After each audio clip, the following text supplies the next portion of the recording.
हमने हेमा जी को बुलाया और हम यहाँ के नगर पालिका के पास करने में अभी बुलाए हैं, लेकिन हम उनसे अपनो इतना रत्ती भर काम में गिरा तो तोड़ दी।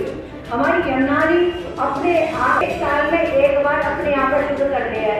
बाद को तो कल हमें निभाना चाहिए कि हम यहाँ के जितने भी यमुना जी में जाने वाले नाले हैं वे रुके बंद हुए, नहीं तो हम सभी इतने सक्षम हैं कि हम अपनी यमुना जी के लिए 10 करोड़ का इंतजार न करें और खुद अपने बलबूते पे अपने यमुना जी के लिए हम पाइपलाइन और ये जो ड्रेनेज चीजें हैं वो बंद करावें। और भाई साहब ने जितनी बात कही है वो सभी लायक हैं, सब करने लायक है, वो सबको काम मिल जाएगा। हम यहाँ की शिफ्ट नहीं करवाए गए, अभी पल्ली पार पर करवाए गए। साथियों, 7/2022 में हमारी टीम ने यमुनोत्री से मथुरा तक एक यात्रा आयोजित की, जिसमें मथुरा, दिल्ली और उत्तराखंड के साथी शामिल हुए। इस यात्रा के दौरान हमने जो देखा, पढ़ा और पर्यावरण संरक्षण के लिए काम करे। विद्वानों से जो सुना उसे यहाँ संक्षेप में बिंदुवार प्रस्तुत कर रही हूँ। पहला यह है कि यमुना जल प्रदूषण सिर्फ कोसी से लेकर गोकुल तक की समस्या नहीं है, बल्कि इसकी शुरुआत स्वयं यमुनोत्री धाम से ही हो जाती है। यमुना जल प्रदूषण के मुख्य दोषी आम नागरिक नहीं है। ये जरूर है कि यमुना जल को शुद्ध बनाए रखने के लिए हमें भी अपनी आदतों में कुछ सुधार करने की जरूरत है, किंतु मुख्य रूप से यमुना जल प्रदूषण का जिम्मेदार मौजूदा पूंजीवादी तंत्र है, जो प्राकृतिक संपदाओं को बेहन करके चंद पूंजीपति घरानों और उनकी सेवा में लगे हुए मुट्ठी भर लोगों के लिए दौलत का अंबार लगाने में लगा रहता है। अखिल भारतीय तीर्थ महासंघ के प्रांतीय अध्यक्ष लालजी भाई शास्त्री से निवेदन है, वो गोकुल से आए पंकज बाबा जी का जो है और हम लोगों का मार्गदर्शक और यमुना भक्तों को आशीर्वाद देने के लिए मौजूद है। और महाराज एक बात जानता हूँ, सब जानते हैं कि कैसा आंदोलन हुआ, क्या क्या हुआ, क्या नहीं हो रहा है और क्या स्थिति है, सब अवगत हो गए। लेकिन जब तक भगवान कृष्ण का अवतार नहीं हुआ तब तक कंस नहीं मरा। अब मथुरा की जनता, ये सब जितने भी चतुर्वेदी समाज है या जनवासी है, ये सब कृष्ण से कम नहीं है। अपने स्वरूप को सब पहचान लो और एक साथ एकत्रित हो जाओ। संगे शक्ति कलम युग है, सारा मथुरा निकल के आ जाए। 3 दिन की मैं आपको निवेदन कर रहा हूँ कि 3 दिन की स्थिति को कोई भी सरकार झेल नहीं सकती। और वास्तव में हम लोगों को जैसे पानी चाहिए, भोजन चाहिए और ऑक्सीजन चाहिए, वैसी आवश्यकता हमने जमुना जी के लिए नहीं समझी अभी तक। हम जैसे आवश्यकता समझेंगे तो मैं समझता हूँ किसी सरकार की इतनी हिम्मत नहीं है जो यमुना जी को काम को नहीं करे। लखनऊ में गोमती नदी देखी है, पहले बहुत गंदी थी, तो भाई हिसाब से यदि यहाँ विचार करें तो बहुत अच्छा रहेगा। और महाराज जी, संकल्प, त्याग, तपस्या, बलिदान कभी व्यर्थ नहीं जाते। मैं अपनी संक्षेप में थोड़ी सी बात कह रहा हूँ कि हमें बड़ा कष्ट हो जब हमारी यमुना बनाने दूषित पाई जाए और नेता जो हमें वो कह देंगे यमुना शुद्ध रहेगी। तो मैं आप सभी यमुना भक्तों से प्रार्थना करूं कि जो नेता जो कह देंगे यमुना महानी शुद्ध रहेगी, भाई 1 गिलास पानी पिला दो तुरंत। कोई भी अधिकारी ये कहे कि ये यमुना महानी हमें शुद्ध कर दे, वहां वो 1 गिलास पानी पिलाओ, तो उन्हें पता चल जाएगी यदि पी ले तो शुद्ध है, ना पीवे तो महारानी दूषित है। तो मैं आपके संत चरणों में एक संकल्प दे रहा हूँ, हम अपने संकल्प में बढ़ा रहे हैं कि जब तक हमारी यमुना महारानी शुद्ध ना होगी, हम जब तक अन्न ग्रहण नहीं करेंगे, फलाहार करेंगे केवल। आप सबके संत चरणों की कृपा से हम अपने संकल्प में कामयाब हो, ऐसा आशीर्वाद हमें दो महाराज। राधे राधे। स्पर्श किया है और पान किया है तब उन्हें मार्ग दिया है, यानी कि भगवान कृष्ण की अनन्य भक्त भी है। और हम मथुरावासियों की, ब्रजवासियों की ये जननी है, हमारी माँ है। और हम आज असहाय, लाचार, किंग कर्तव्य विमूढ़ जैसी स्थिति में अपने आप को पा रहे हैं कि हमारी माँ पीड़ा से पीड़ित है, चीत्कार कर रही है त्राय त्राय कर रही है और हम असहाय जैसी स्थिति में अपने आप को पा रहे हैं कि कुछ भी तो नहीं कर पा रहे, क्योंकि एक बहेलिया ही काफी होता है गुलिस्तान को पक्षी विहीन कर देने के लिए। लेकिन ये विडंबना 40 साल में जो चली है इस देश की राजनीति की, कि अनेकों बहेलिए और आडंबरधारी इसे छलने में लगे हुए। दिल्ली जल बोर्ड जो है वो पानी को अपने पूरे दिल्ली में पेयजल की तरह शुद्ध करके यूज करते हैं और बाद में जो पानी दिल्ली का कचरा मल मूत्र सब निकलता है वो उसका डाला जाता है। तो ओखला डैम के बाद में फिर यमुना है ही नहीं। ओखला डैम के बाद में आप जो ये देख रहे हैं ये यमुना का जल है ही नहीं, यहाँ तक पहुंचता ही नहीं है। तो हमारा जो कहना ये है कि बाबा के निर्देशन में ये जो यात्रा निकली थी उसमें भी बहुत जोर लगा था और ऐसा लगा था कि अब जो कुछ न कुछ हो जाएगा।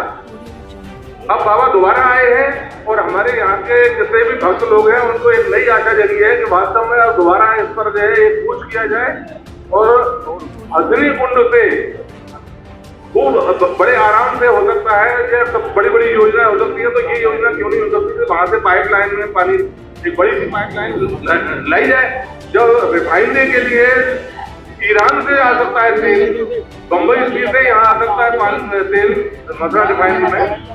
और आगे क्या किया सतत सहयोग रहा भूतल पर श्री यमुना जी है जिनको ये मालूम है कि ये श्री कृष्ण है।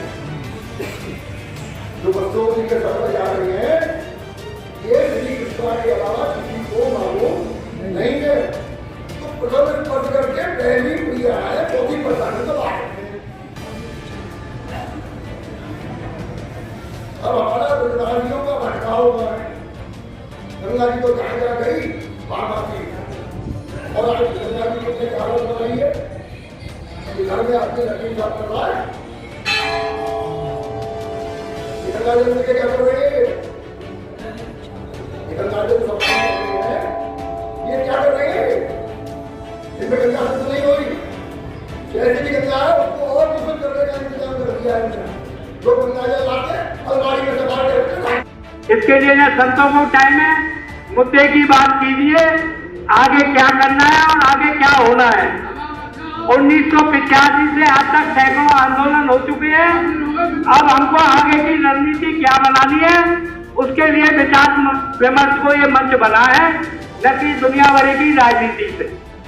अभी सबसे पहले बात तो यह है कि 1985 से लेके आज तक हमारी सरकारें यमुना सफाई तो करती नहीं है और नालों की सफाई में 40 लाख करोड़ रुपए खर्च कर चुकी है। विगत में 1500 करोड़ रुपए नमामि गंगे के खर्च हो चुके हैं और यमुना जी का पानी अमृत है, उसको न तो चीट करने की जरूरत है और न उसमें कोई प्रदूषण है। सरकार के पास गंदे नालों को ले जाने के लिए ठोस कोई योजना नहीं है। इसके लिए हमको विचार विमर्श करना है।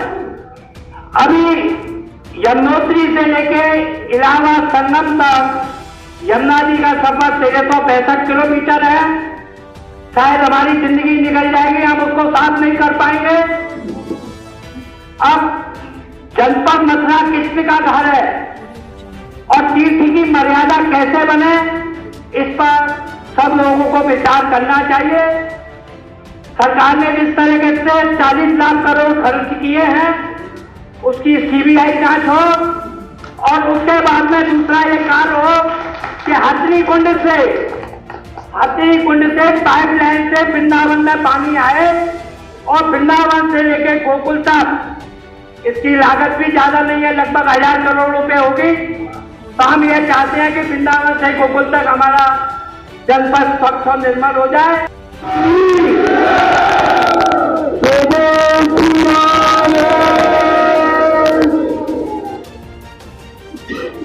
पर विराजमान महापुरुषों के चरणों में कोटि कोटि दंडों,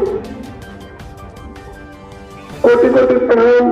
जो विश्राम घाट पर गंगा के अभियान में अपनी आहुति देने वाले छोटे माताएं बहनें जो जितने भी छत्रपति समाज के लोग बैठे उनके चरणों को डिवोट देना। यमुना जी की वास्तु जो स्थिति है वो मथुरा के छत्रपति समाज या यमुना के किनारे रहने वाले लोग उनसे ज्यादा हम लोग नहीं बता सकते, क्योंकि हम यहाँ से 50 किलोमीटर दूर के हैं।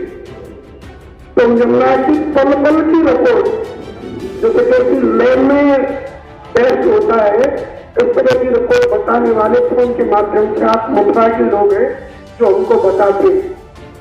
बात यह सबको मालूम है कि यमुना जी मथुरा में नहीं है और मैं यमुना के जल विजय आने वाला महाकुंभ जो प्रयाग में लगने वाला है 2025 में, यमुना जल विजय कुंभ कोई काम का नहीं, उसको मना लो, भव्य बना लो, दिव्य बना लो, कपड़े के टेंटों से, व्यवस्थाओं से, पर क्या गंगा यमुना की बिना मिलन के वो महाकुंभ कुंभ हो सकता है? तो हम लोग तो पूज्य पंकज बाबा महाराज बैठे हैं, विराजमान है, हम लोगों से करोड़ों गुना प्रयास उनका है। आज पूरे गुजरात में सोशल मीडिया का जमाना है, यमुना शुद्धिकरण के नाम से अब तक कम से कम 50 लाख हस्ताक्षर करवा चुके हैं। बात बेकार है, समर्पण दिखा दो। समर्पण सबसे पहले हमारा, हम आपका नहीं चाहते। आप लोग विश्वासी हैं, हमारे पूज्य हैं, हम आपका समर्पण नहीं चाहते। ये अपराध है, हमारा समर्पण कर दो। ये आप लोग विचार कर लो, चाहे गोली मारो, चाहे संख्या दे दो, और यहाँ से फिर प्रवाह कर देना लाश प्रयाग पहुंचाएगी, जान मर जाएगी। और वहाँ मेरी जन्मभूमि है, सुनो, वो जन्मभूमि है, खाली पड़ी है, एक चौक में है, वहां पर स्मारक बना दे देना, कोई नहीं रोकेगा।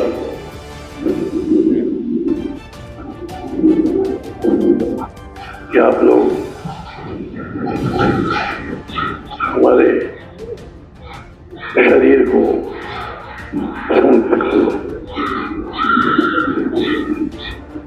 और जमुना जी को भेंट कर दो। अब कैसे करो भाई, आप जानो, चाहे गोली मारो, चाहे संख्या दे दो, अब जमुना जी में प्रवाह कर दो, जमुना जी आ जाएगी। बोलो, अभी जमुना जी आएंगी, हमारे शरीर को समाप्त कर दो, हम यहां से नहीं जाएंगे। बोलो,